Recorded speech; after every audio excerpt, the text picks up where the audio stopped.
You will hear a number of different recordings, and you will have to answer questions on what you hear.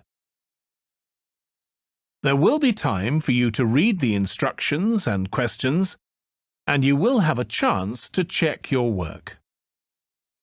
All the recordings will be played once only. The test is in 4 sections. At the end of the test, you will be given 10 minutes to transfer your answers to an answer sheet. Now turn to Section 1.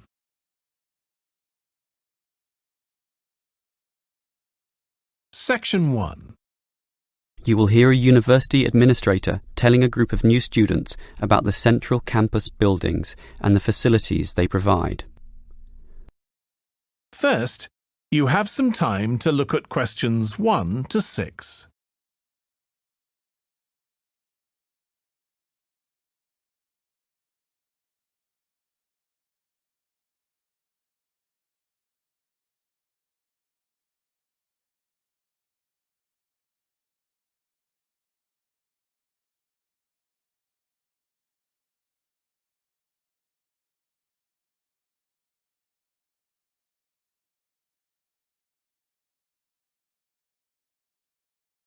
Listen carefully and answer questions 1 to 6. Welcome everyone to the Brandon Complex, the geographical and we could say spiritual heart of this university. This is basically where everyone eats too, as you can see by looking around. There are many different cuisines here, Chinese, Indian and Middle Eastern, plus the usual fare of a local type, all in that corner over there. We have many shops here too, but the biggest is Wilson's right there, providing clothing and hardware. That's next to all the restaurants. Now, on the opposite side of Wilson's we have 3 shops. The one in the corner there, closest to the restaurants, is for DVDs. Yes, the DVDs are cheap and affordable, and you can also rent DVD players as well. Moving on, in the corner directly opposite Wilson's is the Student Union office. Incidentally, you are all encouraged to join the Student Union, as a Student Union card gives you many benefits, including discounts on basically everything you can buy here at the Brandon Complex. Outside this complex, on the other side of the road, you can just see it from here in fact, is a building that we call by the rather unusual name, the H Building. Next to this, on the other side of some trees along the main road, is the Engineering Institute, but that doesn't have anything to do with the Brandon Complex. One last thing is that just outside this door, near us here, you can see a grassy oval patch. Well, that's the playing field for what we simply call the fitness room, which is alongside. So you can put on some calories here at the restaurants and then burn them off at the fitness room afterwards. Oh, I forgot to mention this shop right here, in the middle, beside the Student Union. It's the bookshop. And as you can see, it's always busy, always popular. You can buy newspapers, magazines and stationery there, plus a few clothing items as well, just as you can at Wilson's. Why don't you go and take a look right now? Before you hear the rest of the conversation, you have some time to look at questions 7 to 10.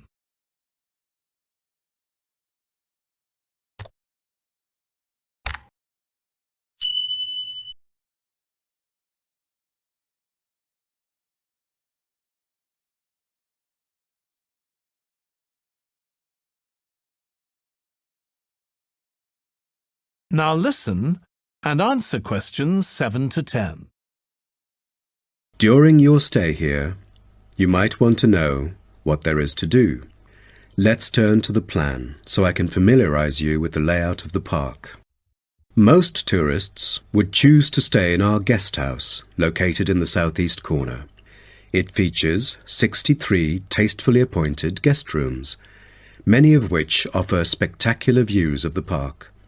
You'll find a home away from home at our guest house. But for those who want to experience the natural beauty up close, there is also a campsite. When you get out of the guest house, go straight ahead, turn right at the end of the road. To your left, there is a campsite amongst the trees where you could spend a night under the stars together with owls and chipmunks. If you look at the top left of the plan, you will notice a picnic area.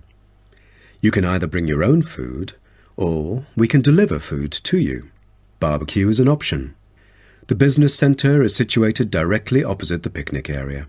It provides flexible, fully serviced offices, conferencing suites, meeting rooms, and is equipped with the latest multimedia facilities.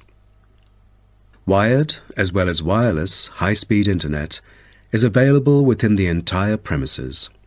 The centre is designed to cater to both individual travellers and corporate groups. Visitors can also go to the museum, which holds a vast collection that exhibits local history and a natural habitat. You start from the guest house, just turn left at the first conjunction, then walk past the tea house, turn right. You'll see the museum after making the third right. Have you found it? Pretty easy, right? To spend a delightful afternoon with a book and a fresh cup of coffee, you can go to the only cafe in the park. From the guest house, you go straight, then take the second right, and you'll see the cafe right in front of you. You might want to check out our all-season tennis court, which offers instruction for all ages and skill levels. It is located right opposite the cafe. That is the end of section 1. You now have half a minute to check your answers.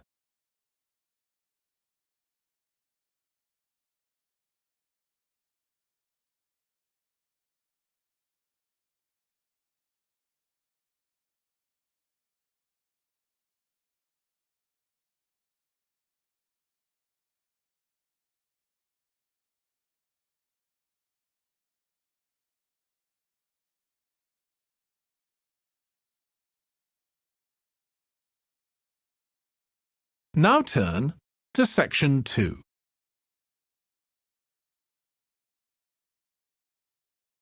Section 2. First, you have some time to look at questions 11 to 15.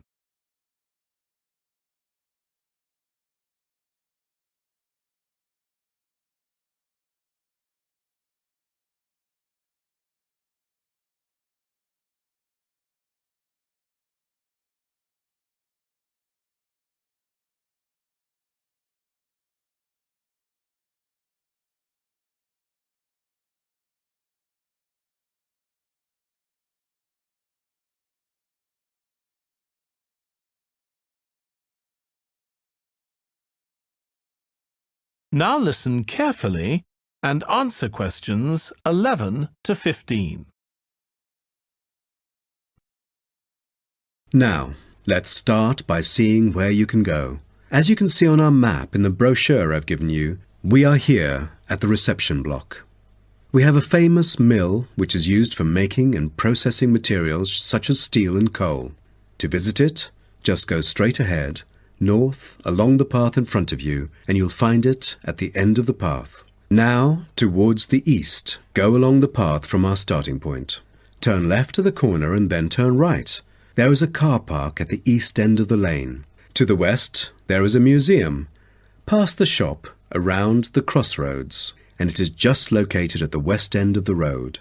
And by the way, the shop is specialized in selling a variety of ore-related souvenirs, including key rings, postcards, tin-made Lewis chessmen, and even Roman soldiers which are made from beautiful pyrite. If you are interested in the laboratory where scientific experiments, analyses and research are carried out, it is situated at the southern part of the park, opposite the shop. I bet you'll be happy to hear that this laboratory is also used for gold and crystal refinement, so don't miss this one for the sake of it. I assume by this time you'll all need some rest and refreshment. So we have an excellent cafe which caters for delicious food and beverages at the other side of the road next to the shop. Of course, if you want to spend some time in the fresh air, we have a perfect picnic area which is just right and northeast of the reception block. Further east, there is a path leading to the northern part of the park, and at the end of it is the toilet. Now, most of the visitors would choose to use the mailbox and send the beautiful postcards to their friends. To reach it, just... Before you hear the rest of the talk, you have some time to look at questions 16 to 20.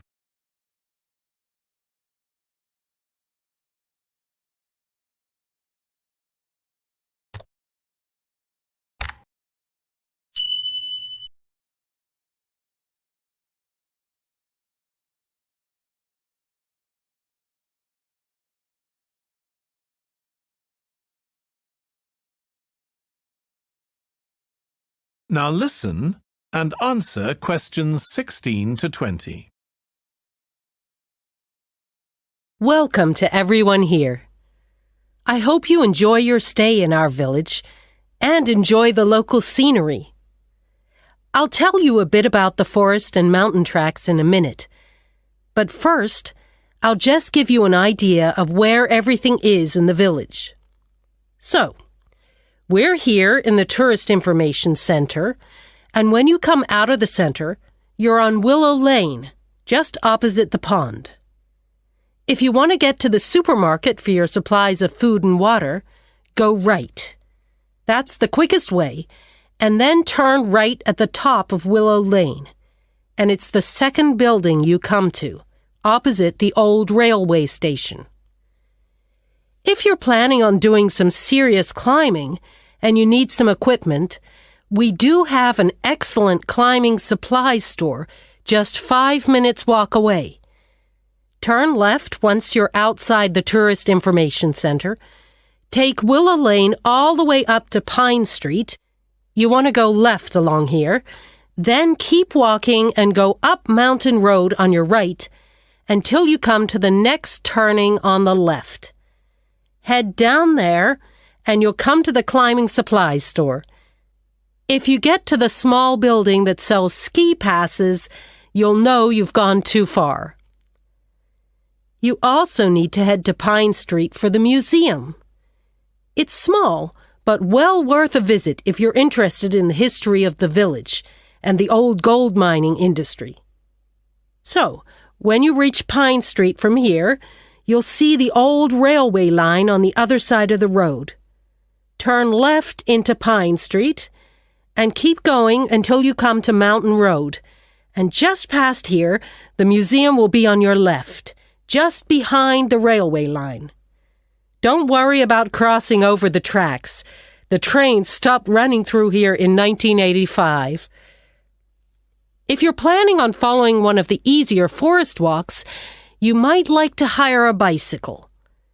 To get to the hire shop, again, you need to head to Pine Street. On the left-hand side of Pine Street, you'll see the town hall. Go down the little road that you come to just before it, and you'll find the bike hire shop just behind the hall. They have a good range of bikes, so I'm sure you'll find something that suits your needs. Last but not least, if you're hungry after a long day's trek, I can recommend our local cafe. Again, when you leave the Tourist Information Center, turn right and follow Willow Lane until it joins Pine Street. And right opposite, on the far side of the railway tracks, is the cafe. That is the end of section 2. You now have half a minute to check your answers.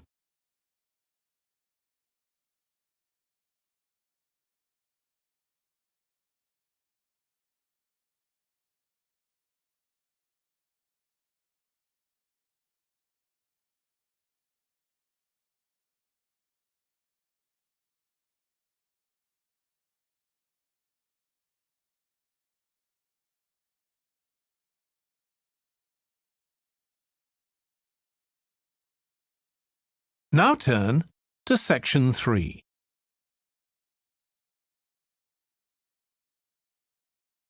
Section 3. First, you have some time to look at questions 21 to 24.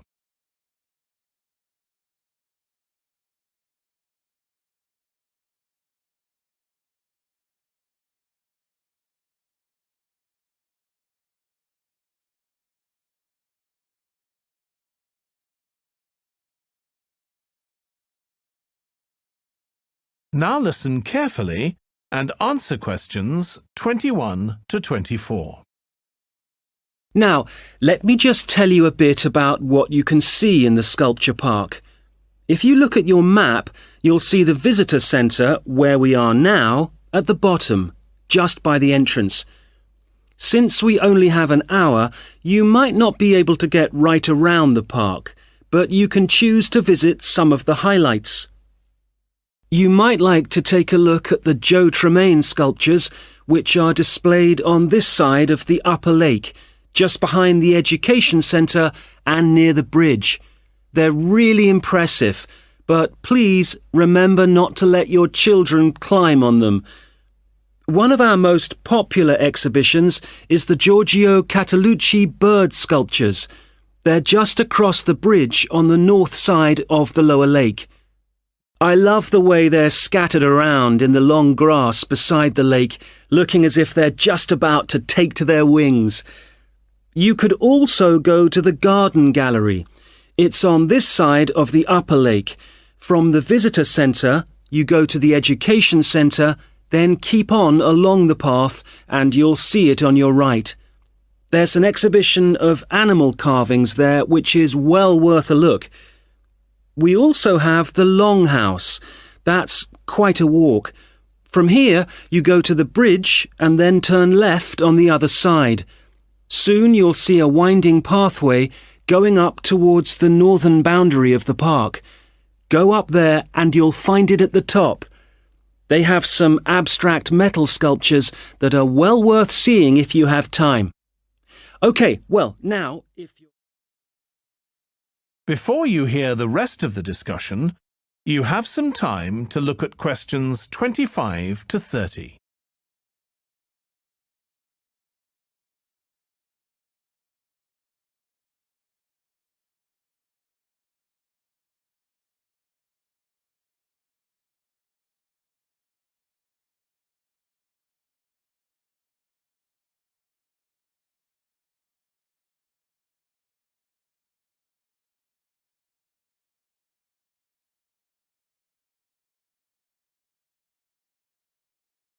Now listen and answer questions 25 to 30.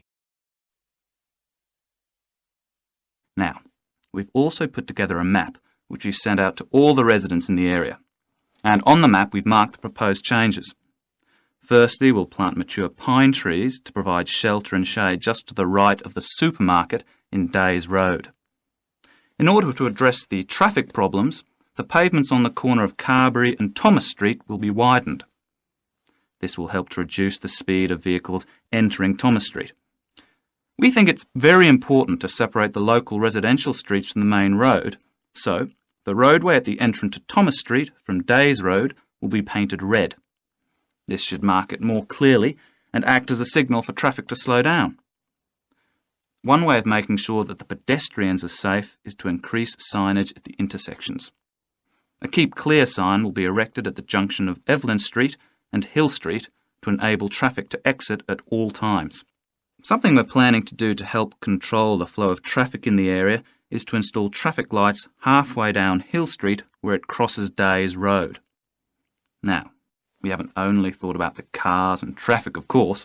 There's also something for the children. We're going to get school children in the area to research a local story, the life of a local sports hero, perhaps. And an artist will incorporate that story into paintings on the wall of a building on the other side of Hill Street from the supermarket. And finally, we've agreed to build a new children's playground, which will be at the other end of Hill Street, close to the intersection with Carberry Street. Wonderful. Now, what's the next stage? Well, the final plan will That is the end of section 3. You now have half a minute to check your answers.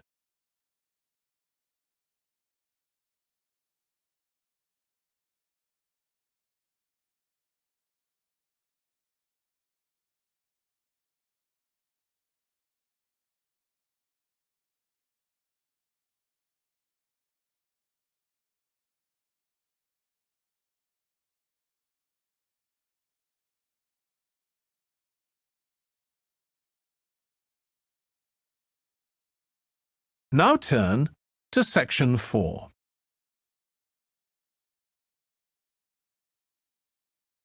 Section 4. First, you have some time to look at questions 31 to 40.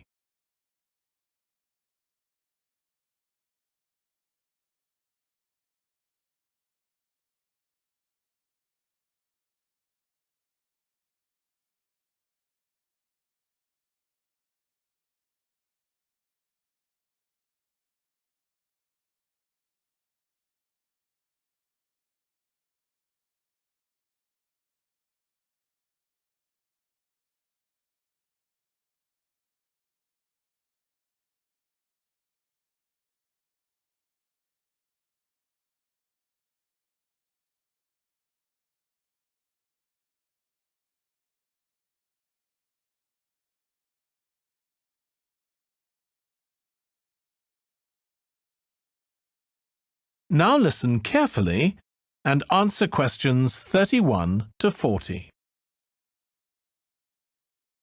Now, if I can just show on this wall map here where they all are, you might like to go and have a look round. If you come into the main university entrance, at the first junction, you'll find that Brown Hall is on the corner opposite the theatre. So you're nice and near the station here, though I think it can get a bit noisy with traffic. The same applies to Blake Residence, which is directly facing the junction to the university entrance. These halls are often used by medical students and such like, as they're out all day, so don't notice the noise.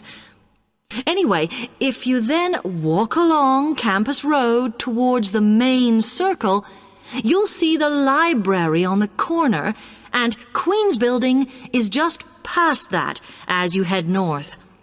You will find that it is quieter here, and you may get fewer visitors.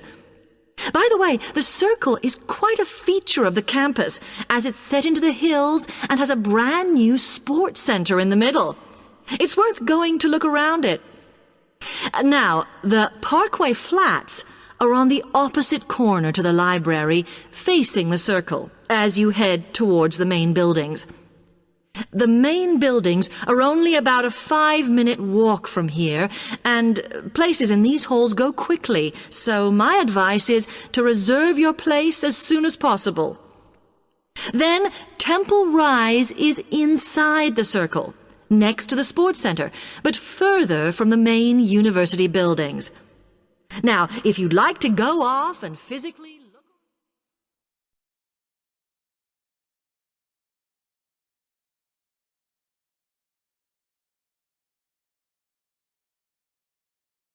OK, thanks. How can I get from here to Hackney then? Right, well, you can choose. We're here at the information office, OK? Now, next to us, on the corner of the High Street and Sweet Street, is the bus stop, opposite the bank. Uh-huh. The bus goes all the way to Hackney, but it is a very indirect route, so it could take ages. Ugh. If you want to take the train, walk down the High Street towards the city, go past the bank, and on your left is the station, just before you get to the post office. There's a mainline service to Hackney Wick, so if you need to get into the centre of Hackney, you may need to pick up a bus when you get there. Opposite the post office, on the corner of Hart Lane, is the tube entrance. You'll see the big signs. That's probably the best way to get there, though you may have to change. It's probably best if you go and get a travel card first. Oh. To get to the ticket office, you go out of here onto the High Street. Then turn into South Street and the ticket office is on your right opposite the cinema. Of course, you may decide it's quicker to take a taxi. But it's a long way, so I think it'll be very expensive. If you do want to get a cab, then the rank is outside here, just opposite the office.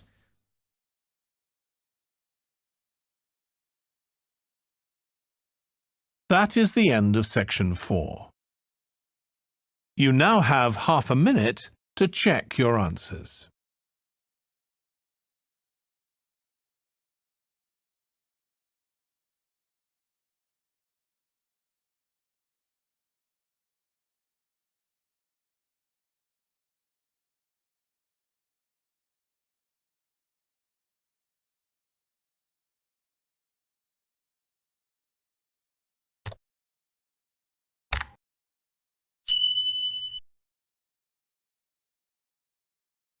That is the end of the listening test. In the IELTS test, you would now have 10 minutes to transfer your answers to the answer sheet.